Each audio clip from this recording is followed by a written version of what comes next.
I get it when you're scrolling through the endless sea of AV receivers. The glossy photos and glossy copy can feel like a promise that's half-made.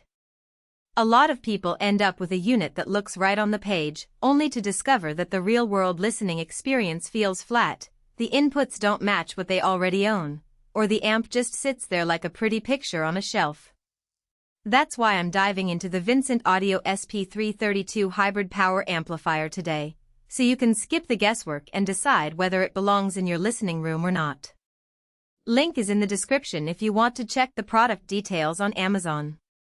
First off, the SP332 sits in a pretty niche spot. It's not a traditional AV receiver with a full suite of HDMI switches and room correction, and it's not just a brute force solid-state power amp either.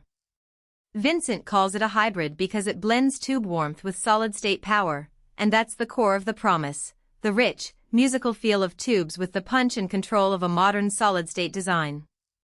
If you've ever owned a tube amp, you know the allure of that smooth mid-range, but you also know the headache of matching it with your existing components. The SP332 tries to bridge that gap by offering both balanced XLR inputs and single-ended RCA inputs, which is a pretty thoughtful move for a product that's marketed toward audiophiles who already have a mix of gear. Who should consider this amp?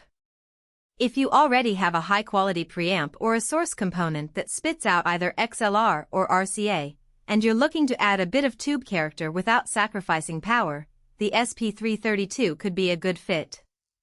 Imagine a scenario where you have a well-reviewed CD player that only outputs RCA, but you also own a newer network streamer that provides XLR. The SP332 lets you plug both into the same power amp, then switch between them without having to rewire or buy an external selector. That flexibility is a real time saver for someone who likes to rotate sources frequently, especially in a high-end setup where you might have a turntable, a DAC, and a streaming box all feeding the same pair of speakers. Now, let's talk about the practical side of hybrid amplification. The tube section of the SP332 is essentially a pair of 6v6 tubes that sit in parallel with a solid-state output stage. In everyday use, that means you get a smoother onset of power, which translates into deeper, more controlled bass. If you're driving a pair of floor-standing speakers in a medium-sized living room, you'll notice that the low end stays tight rather than booming, which can be a relief if you've been annoyed by bass that muddies the mids on other amps.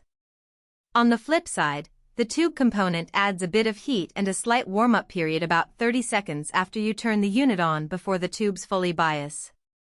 If you're the type of listener who hits play right away, that warm-up is something you'll have to incorporate into your routine, or you risk a momentary hiss that can be a bit distracting.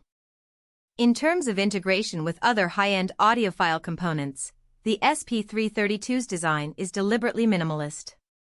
It doesn't try to be a universal hub, instead, it focuses on delivering clean, powerful output with a touch of tube coloration. That approach works well if your system already has a dedicated DAC, headphone amp, and perhaps a room correction system like Dirac or Anthem. You simply feed the already processed signal straight into the SP332, and it does what it promises: boosts the volume, adds that subtle tube roundness, and handles the heavy lifting for your speakers. For a listener who already invests heavily in upstream gear, the amp's lack of additional features isn't a drawback, it's actually a benefit because it stays out of the way. Let's get into the strengths that matter after the purchase. The first practical strength is the dual input scheme. In real-world setups, you often end up with a blend of older analog gear and newer digital sources.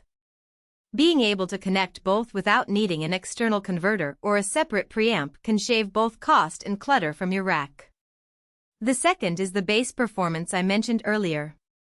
In a side-by-side test with a fully solid-state amp of similar wattage, the SP332 kept the bass tighter during a fast-moving jazz piece, something that many listeners cite as a tube-style advantage. Third, the visual design: silver chassis with a subtle front grille doesn't just look good, it also provides decent ventilation for the tubes, which helps keep the internal temperature stable during long listening sessions. Of course, there are trade-offs you need to be aware of. Because the tube section is integrated, you can't simply bypass it if you want a completely solid-state signal path. For some purists, that could be a deal breaker. They might prefer a separate solid-state amp that they can pull into the chain when the tube warmth isn't desired. Additionally, the amp doesn't come with built-in speaker protection circuitry beyond the basic overload protection.